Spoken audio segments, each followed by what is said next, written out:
안녕하십니까. 5월 11일 새로운 한 주가 시작되는 월요일 오전 11시를 가리키고 있습니다. 어제 5월 10일은 문재인 대통령이 2017년 5월 10일 취임한 지 꼭 3주년이 되는 해이고, 그 전날부터 언론에 예고되기를 5월 10일 기자회견을 한다 또는 특별방송을 한다, 이런 엇갈린 견해가 있었는데, 결국 어제 청와대에서 특별방송 약 20여 분에 걸쳐서 4년째 접어들어가는 대통령의 입장을 특별성명으로 밝혔습니다.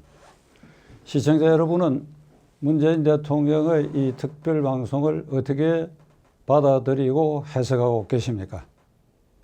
저는 분명히 지난 3년의 치적을 회고하고, 그리고 잘한 건 잘했다고 얘기를 하고, 잘못한 것은 이런 점이 잘못했다고 반성적 차원에서 얘기를 하면서, 그리고 남은 임기 2년을 앞으로 이렇게 해야 되겠다.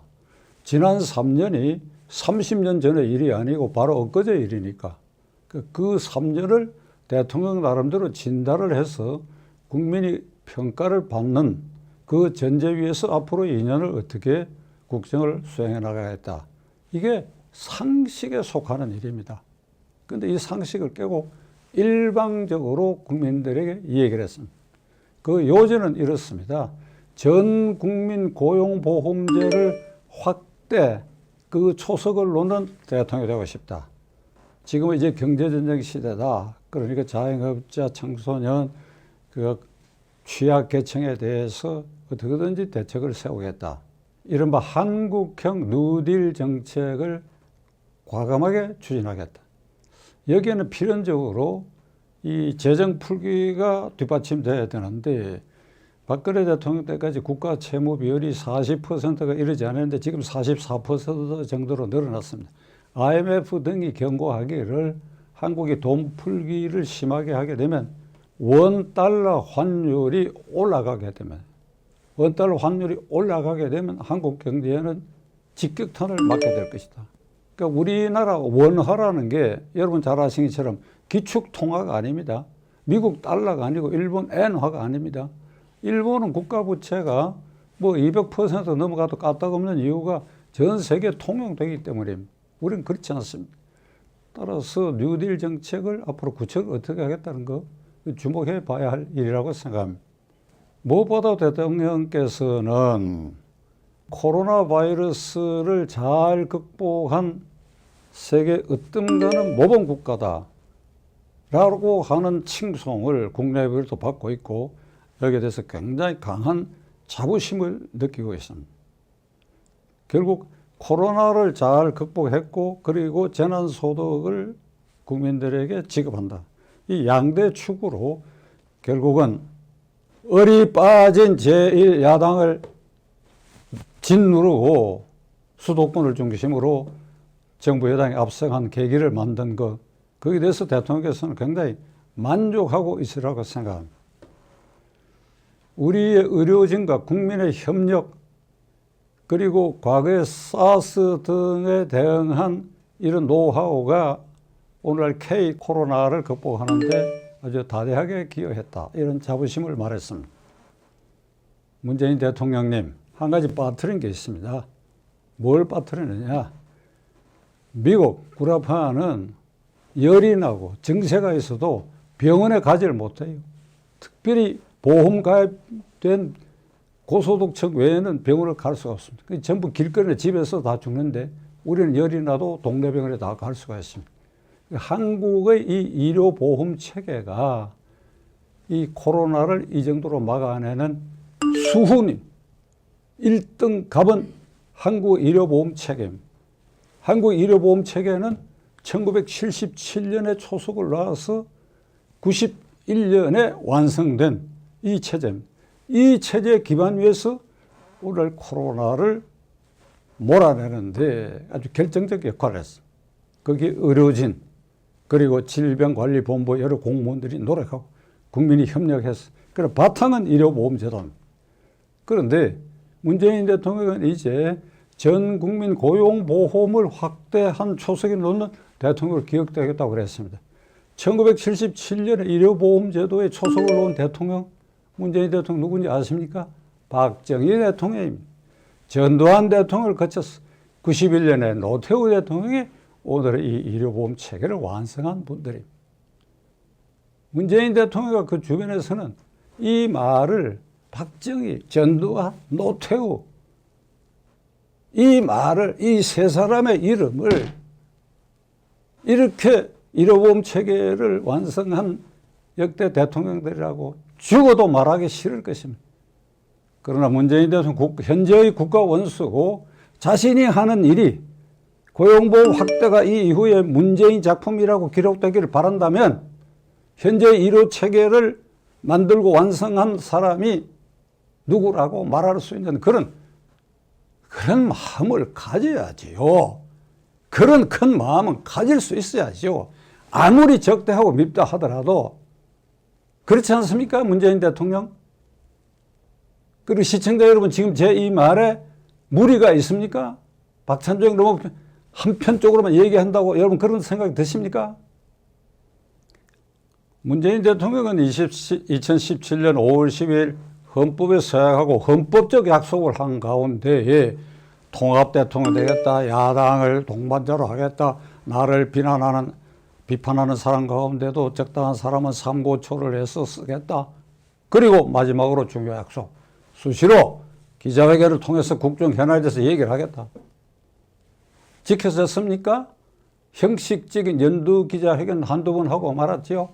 3주년 이 결정적인 시기, 임기 완전히 후반기를 넘기는 이 시기에 코로나와 재난소득으로 총선 승리한 그것으로 덮어버리고 지난 3년간의 잘잘못에 대해서는 일차 함구해버리고 기자회견도 안 하고 질문도 안 받고 일방적으로 20여 번 연설을 한 것, 그것으로서 국가 원수인 대통령으로서 임기 4년차에 접어든 것이 올바른 태도라고 대통령 자신 생각하십니까?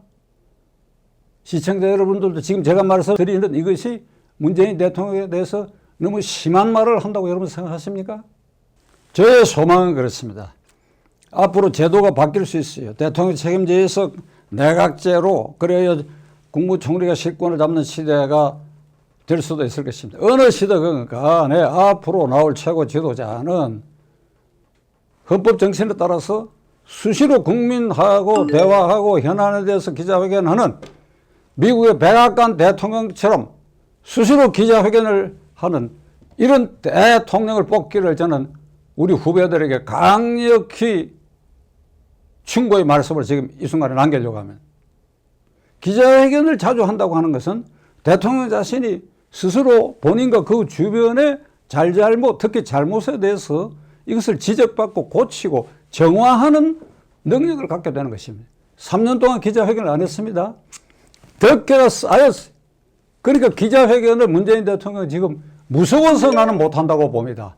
안 하는 것이 아니라 안 하는 것이 반복되다 보니까 3년 동안 전혀 안 했, 실질적으로 전혀 안 했. 그러니까 덕계가 쌓였. 그러니까 기자들이 무슨 말을 하려는지 내가 대답을 제대로 할 수 없다. 무섭다. 그래서 안 하는 것입니다. 3년차 기자회견을 했다고 한다면 기자들이 정신이 똑바로 박혔다고 한다면 첫 질문은 이게 될 것입니다. 울산시장 부정선거 사건으로 청와대 관련자 등 그리고 대통령의 30년 직이라고 하는 송철호 시장까지 13명이 부정선거 혐의로 기소가 됐습니다. 대통령 소감이 어떻습니까?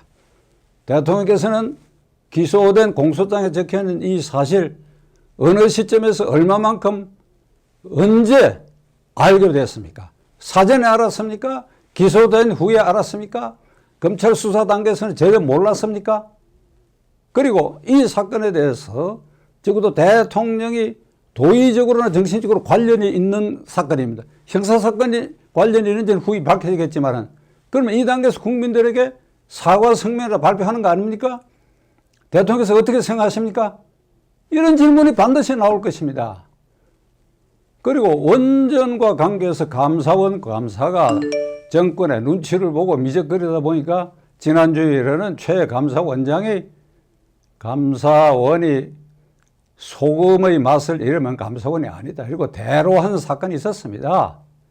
그럼 정부의 누구의 눈치를 봤냐? 청와대의 눈치를 봤느냐? 감사원장이 이렇게 대로한 것에 대해서 문재인 대통령은 감사원장을 임명한 사람이니까 원전과 관계돼서 감사원장의 이러한 대로 행위에 대해서 대통령 어떻게 생각하십니까? 이런 질문이 반드시 나올 것입니다. 나와야 합니다. 북한이 계속해서 우리 쪽에 대해서 이게 휴전 협정도 위반할 뿐 아니라 근본적으로는 최근에 우리의 GP에 대해서 고사포를 쏘고 한 이런 행위는 뭐 변명할 여지 없이 9.19 평양에서 문재인, 김정은 사이에 합의했던 9.19 남북 군사협정을 정면으로 위배한 것이 그걸 파괴한 것입니다. 대통령께서 이에 대해서 어떤 방향으로 북한에서 상의할 것입니까? 그리고 동해안에 휴전선 가까이까지 철도를 새로 부설하는데 엄청난 돈을 들이겠다. 그러니까 내년 연말에 착공을 해서 대통령 임기 끝날 즈음에는 착공 공사 상당히 진행되는 것을 보게 하려고 하는데 북한의 철도 노하우를 아주 빈약해갖고 우리가 거기까지 연결을 한다 하더라도 거기서부터 저 한경북도까지 연결하는 데는 어느 세월에 될지도 모릅니다. 이런 판에 북한의 요청도 없는데도 불구하고 우리가 막다한 예산을 들어서 휴전선까지 새로운 철도를 넣는다?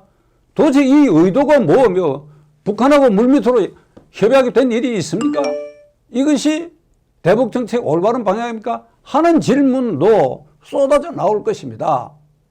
1, 2차 추경에 이어서 3차 추경 그리고 전 국민 고용보험까지 확대하게 되면 이미 고용보험은 작년에 2조 적자를 누적하고 말았는데 이런 상황에서 자꾸 국가부채를 확대해 가는 것은 IMF 경고에도 따르는 것처럼 이 국가 재정이 파탄이 나올 수도 있는데 이걸 어느 선까지 대통령은 유지하려고 하시는가? 이런 질문도 당연히 나와야 할 것입니다.